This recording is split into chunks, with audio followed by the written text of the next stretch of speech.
Hello and welcome to the HR Break podcast. My name is Abimbola. I'm your host. And in this podcast, we unpack challenges, ideas, and shifts shaping our workplaces today, especially right here in Lagos. My first episode, I'll be speaking to someone who I consider as a mentor and whose work sits at the intersection of leadership, change management, HR, and research. She's a seasoned academic speaker. Her experience spans leadership development, organizational change, HR strategy, and research. She has a PhD in business administration from the ESA Business School of Administration, Barcelona, Spain. She was a pioneer faculty at the LBS, and currently she's the founder and executive director of the Danne Institute for Research. I'm excited to have her join us today and share experiences and lessons from working with teams and leaders across industries. Welcome to the podcast, Professor Franca Ovadje. It's nice to have you here. Thank you.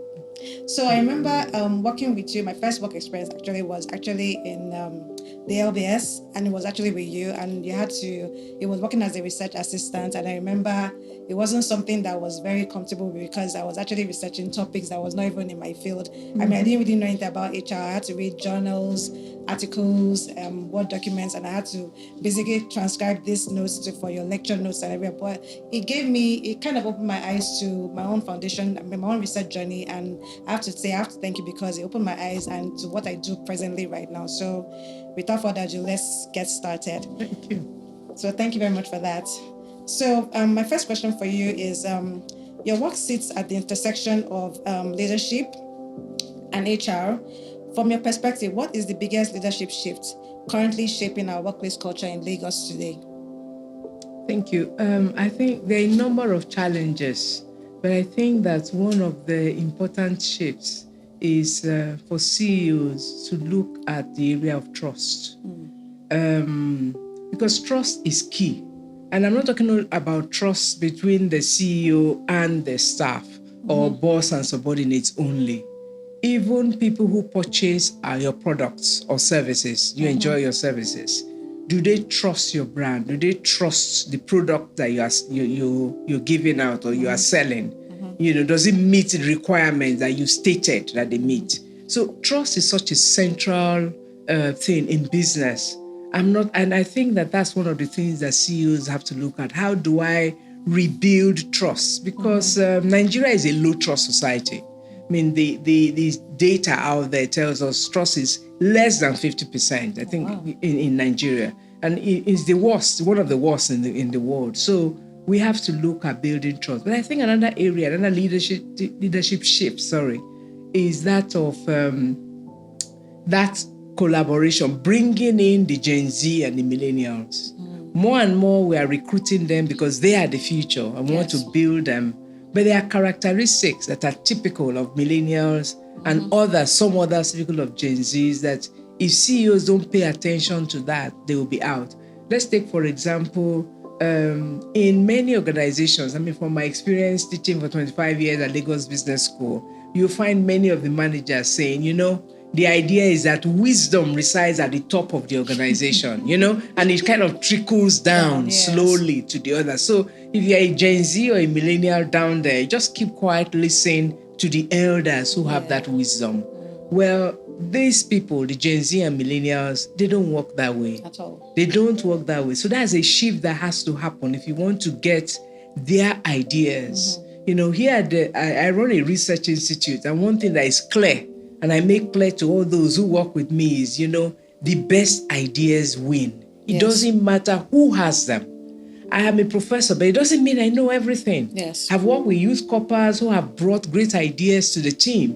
But it means that the CEO has to be, not only the CEO, even the managers at all levels, have to be open to say, hey, wisdom does not reside at the top. It resides all over the organization. So I have to be open to listen to them, take their ideas. And I think just recently, I was talking with someone that was in the military, and he said, you never find a senior officer, take a decision without first asking his direct subordinates. Those who report to him, he will tell them, this is a problem. I'm considering taking a decision on this. What do you think? And the direct reports, he listens to all the ideas, then he takes the decision. Now, once the decision is taken, the direct reports are to implement that decision, whether they were for it or against it, doesn't matter. But you see, he listens. But I think many Nigerians think that in the military, it's just authoritative. Yes. The senior officer tells them, do this, and they go and do that. He says, it doesn't work like that. You must listen. And so it's something that organizations need to do more of. Listen. Yeah. That's good. So I'm just going back to what you said about Gen Z and some of their traits or their characteristics, because most of them don't follow the norms of, you have to work 9 to 5, or you have to be in this position for 5 years. Most of them come in and say, okay, look, I want to work in this position. My hours are or I'm very active at maybe from 9 to 2, or even at night. And what was my progression going to be like in the next 5 years? Because it's probably come and say, I see myself as a manager in 5 years. What do you have to offer? And some of the organizations don't have answers to it. So it's almost like you just feel like they have one monotone answer, or one monotone culture. Like when you come in, you're working to these years and you have to do this. Some of them don't even have training or developmental programs for them to even move upward. So it's just the same thing all over. I personally like working with Gen Z because they come in and they tell you their ideas, but they even give you more ideas, something you're not even thinking about. Yeah. So you have to be, like you said, listening is a very, very, very focal point for companies, and I think they need to be more open, because the new work shift is changing. Everything is changing from hybrid to even work styles, patterns. So they need to be more open about it. So I think, like you said, it's more about listening to your staff, and creating the environment for them to be able to thrive and progress as well, even if they're going to stay for 5 years. Because the truth, I've personally found that you can't make people stay in the company for a different amount, for a length of time for years. If they're going to leave, they're going to leave, whether you like it or not.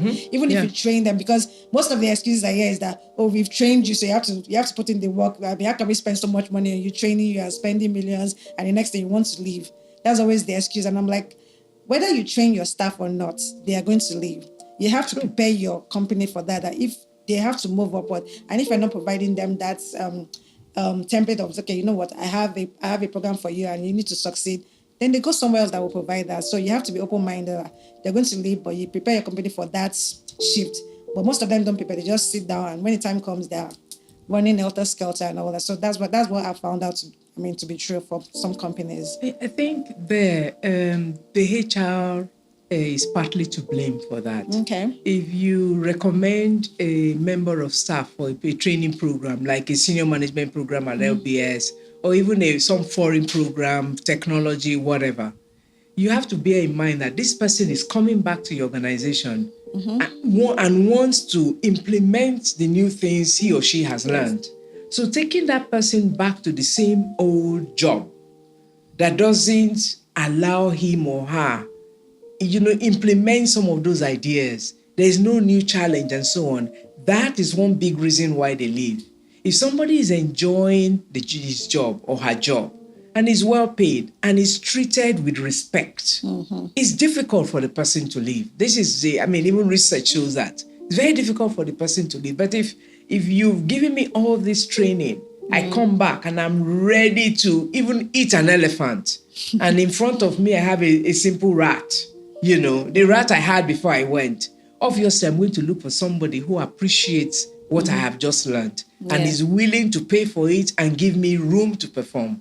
So that's something that the HR has already have a plan. This person is going to go through this. What do we do? So that before he or she returns for the training, we're already letting person know, these are the new challenges we're giving you. Even if it's not a promotion, there's a special project, there is this, you will do that. Then the person comes back excited and is busy. But otherwise, there's no bond he or she has signed that will keep him or her, because it's so demotivating. Yes, it is.